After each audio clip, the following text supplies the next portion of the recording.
I've been a massive fan of Lego and Star Wars since I was very young. There's lightsabers, there's spaceships, there's weird aliens. It was just a privilege to be able to work on the game. It's just a franchise that spans all generations. I'm going to make the jump to light speed.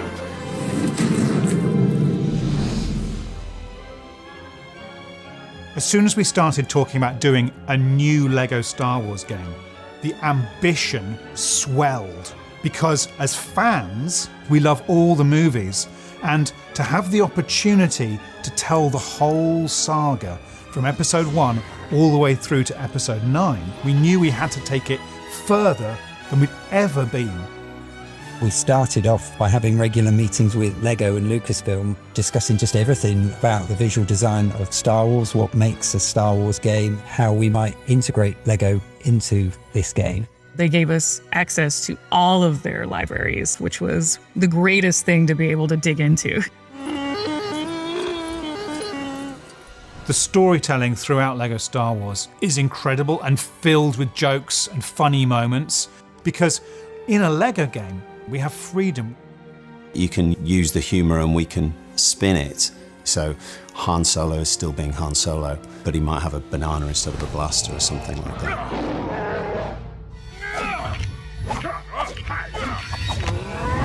We knew we needed to refresh the game and get something that felt familiar but reinvented.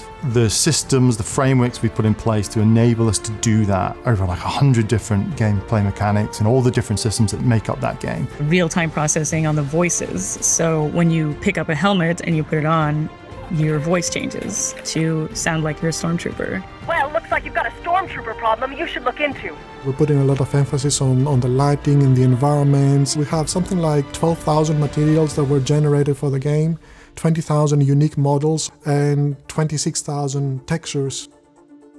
If you're a fan of Lego Company's work, you'll be amazed at the resolution and the amazing work that the models team have done. We get to recreate all of these iconic designs, literally brick by brick.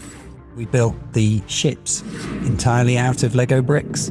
So that's not just the exterior of the ship, that's the interior, so you can land inside these ships and walk around in an environment entirely made out of Lego bricks.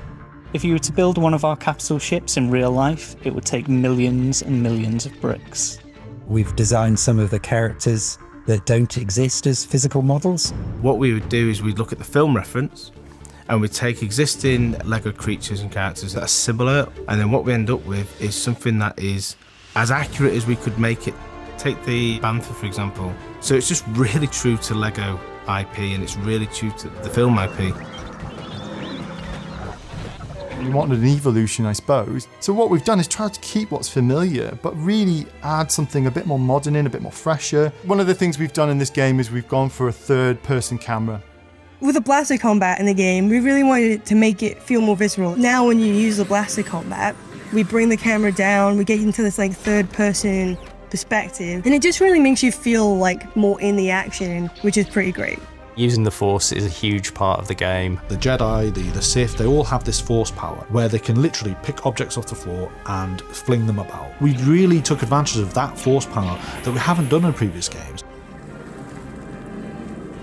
You can fly into space and there's like just interactions that'll happen. Giant ships like a Star Destroyer coming in. You can try and fight it and you can defeat it and you can capture it and take it over.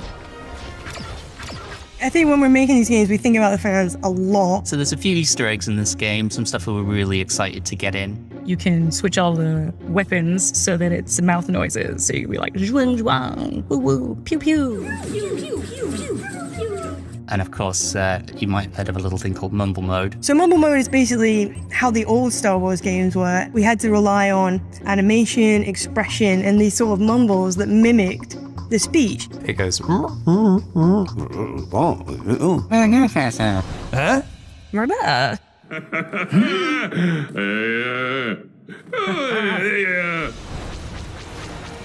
Seeing your work put together on a scale like this really makes it feel like it's something special. This is the ultimate experience of going everywhere in the universe as whatever character you want and really being in Star Wars. and I can't wait for players to see the hard work. It's been a really ambitious project. What they've achieved, they should be rightfully proud of.